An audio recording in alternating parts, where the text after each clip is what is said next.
दोनों एक दूसरे के लिए नजर से परख जाएं, ऐसे मित्रों जैसे होने चाहिए। जैसे मित्र होते ना सुदामा और कन्हैया जैसे, जैसे मित्र सखा होते हैं श्री कृष्ण जी और अर्जुन जैसे, ऐसे पति पत्नी एक दूसरे के सामंजस्य को समझ जाने चाहिए।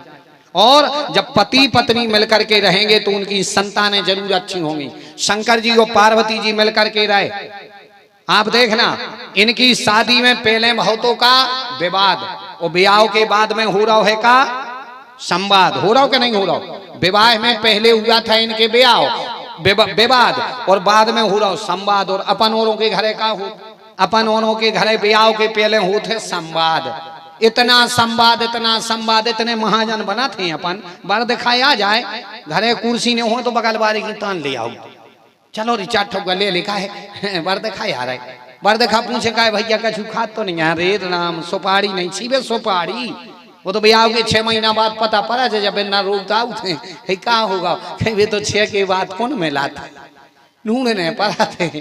पहले 6 महीना पहले की हम सुपारी नहीं खाते, पहले होते अपन में संवाद। इतना संवाद, इतना संवाद, इतना संवाद का बताएं। कबू को नए लड़का के कमरा में जाके देखो नौ नौ ब्याह भाव ऐसे 17 बन्नी सेंट धरी रेत, ऐसी ऐसी फोटो लगी रेत घर में, इतने बन्नी प्यार से एक से एक साबने क्यू कार में नल बन रहा आपकी इस कांति कई जग वेराइटी के तेल ब्याह के पे नए नए ब्याह पे देखियो। अब ब्याह के 6 महीना बाद जाइयो, 6 महीना बाद को कमरा देखियो कैसो हो जात, बेसाब निकल जा, सेंटमेंट अलग, अतर अलग का धरो रे।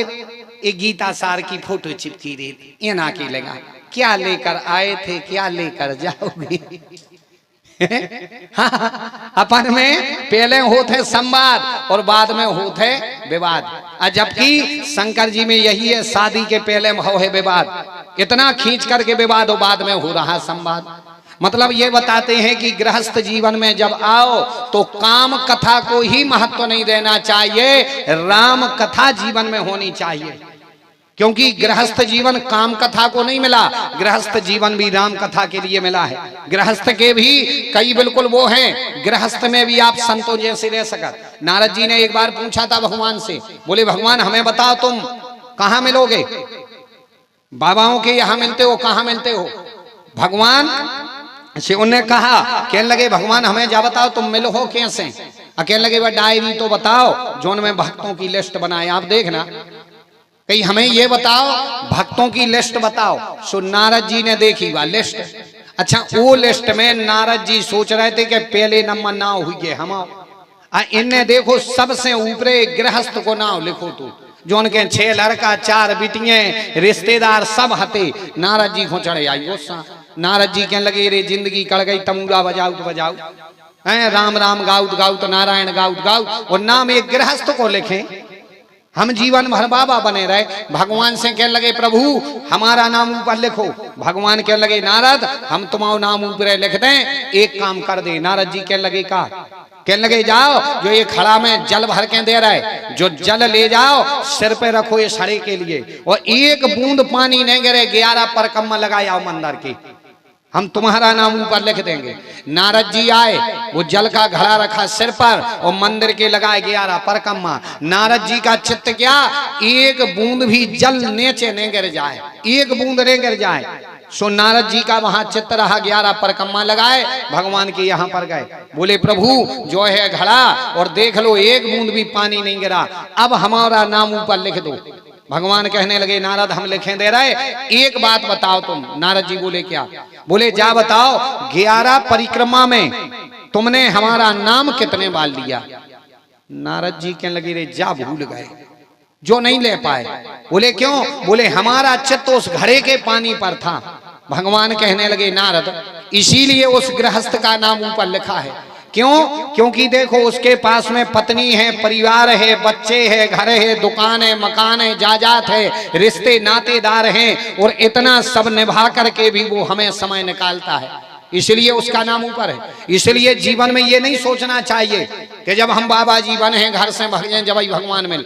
गृहस्थ में भी आप संत बन करके रह सकते हो, गृहस्थ जीवन भी संतों जैसा जीवन जिया जा सकता है। लेकिन अपन लोग क्या होता है, राम की तरफ नहीं भागते, काम की तरफ भागते हैं तो जीवन बर्बाद हो जाता है। हाँ दुनिया में दो जने नचा रहे हैं, एक काम नचा रहा हो, एक राम नचा रहा हो। अब कैया राम के वशीभूत नाच रहे हो, कैया काम के वशीभूत है। कैया देखो काम के बंदरा मिलत है, मिलत के नहीं। मदारी ये दुनिया के दो ही हो, बंदरा अपन सबरे आए, इन दो ही के चक्कर में नचत फिर रहे। कछू नच रहे हैं काम के वशीभूत और कछू राम के वशीभूत। तो कोशिश करना हम बंदरा तो हैं ही, राम के बंदरा बने, काम के बंदरा ने बने। कैया काम के बंदरा रे। अपन पूछो कहाँ गए थे, बोले काम से। कहाँ जा रहा है, बोले काम खो। कब लोवा हो कई जो लो काम ने हो जे, समझ जो जे काम के बंदरा है। कछू तो नाम के बंदरा। बोले कहाँ गए थे, कहूँ नहीं, जहाँ प्रभु की आज्ञा भोजन कर ले। कहीं जो राम की इच्छा, कहीं बनो नहीं है, जो राम की इच्छा मिल गओ सो ठीक, नहीं मिलो सो ठीक। हमें तो जो जवाबदारी मिली है वो काम करेंगे। इसलिए कोशिश करना, इस चक्कर में मत रहना कि हम जब बाबा जी बने तभी हमारे लिए कुछ मिलेगा। गृहस्थ में भी अपन संतों जैसा जीवन जी सकते हैं। हम कभी किसी को नहीं बोलते घर छोड़ दो, जायदाद छोड़ दो, तुम्हें भगवान मिलेंगे। कहाँ मिलेंगे, कहाँ मिलेंगे, घर में भी आपको मिलेंगे।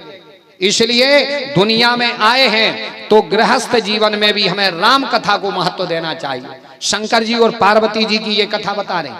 पार्वती जी कहने लगी सरकार हमारे लिए आपसे कथा सुननी है। पूछो रघुपति कथा प्रसंगा और जगत लोक जग पाविनी गंगा। भगवान हमारे लिए वो गंगा बताए। एक गंगा तुम्हारे सिर से निकली जो तन के मैल धोएगी, और एक गंगा मुंह से निकालो जो मन के मैल धोवे। शंकर जी कहने लगे रे भाग्य खुल गया। सती जी तो वास्तव में बदल गई, दूसरा जन्म लेकर के ये तो बदल गई। सोई शंकर जी कहने लगे आपको सुनना क्या है। पार्वती जी कहने लगी कि हमारे लिए राम जी के जन्म की कथा सुनाओ। हमने सुना है कि राम कई हैं, तो हमें ये बताओ कई राम हैं क्या, या फिर कौन कौन राम हैं। हमारे लिए राम जन्म की कथा बताओ। एक राम अवधेश कुमार आदि आदि हमने सुना है, तो हमारे लिए राम जी की कथा सुनाइए। तो ये कहते हैं क्यों, बोले राम जन्म हुआ किस कारण से हुआ। हमें ये तो पता है कि राम जी जन्म लेकर के आते हैं, विप्रधेनु सुर संत हित लीन मनोज अवतार।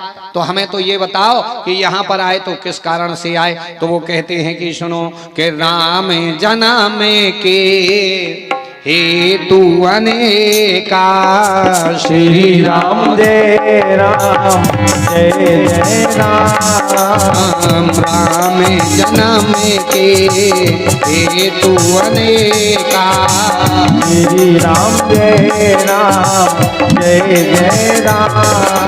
परंपरा में विचित्र एक का, श्री राम जय राम जय जय राम। परम विचित्र एक का, श्री राम जय राम जय जय राम।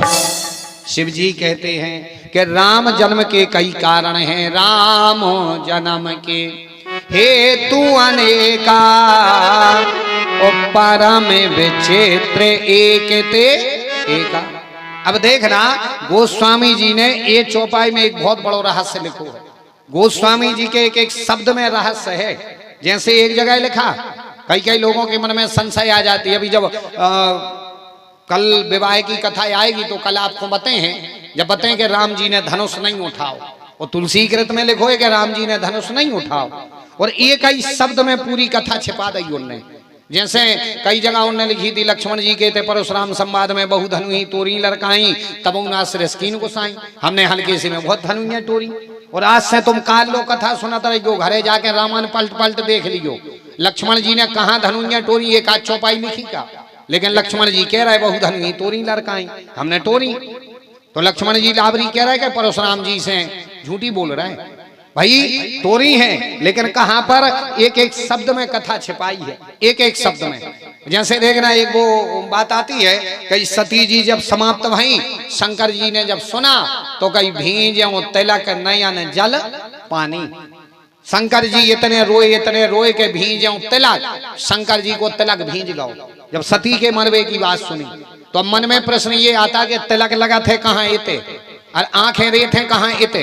अब असुआ कहाँ से बाय हुए नेचे खो, और तीसरी आंख भी कह ले तो बाहे थे वो को असुआ बेजे सीधो। लेकिन चौपाई कह रही के भींजो तिलक नयन जल पानी, तिलक भींजो है तो कज्ञा के मन में प्रश्न आउ का शंकर जी मुंह के भर सत के रोग कराए भाई उल्टे सदे हुए रोबे में जब तो तलक भींजो।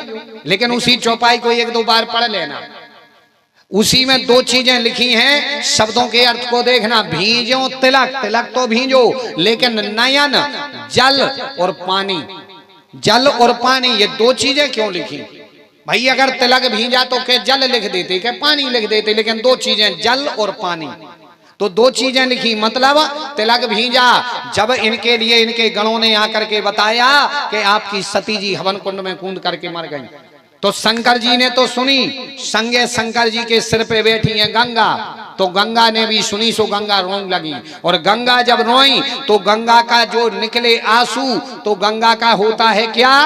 जल, गंगा जल, तो इसलिए लिखा जल। और फिर लिखा है पानी, माने शंकर जी के जो अश्रुआ गिरे वे पानी, तो जो गंगा रोई और उनके जल से इनका तिलक भींज गया और नीचे पानी आंखों का बह करके चला गया।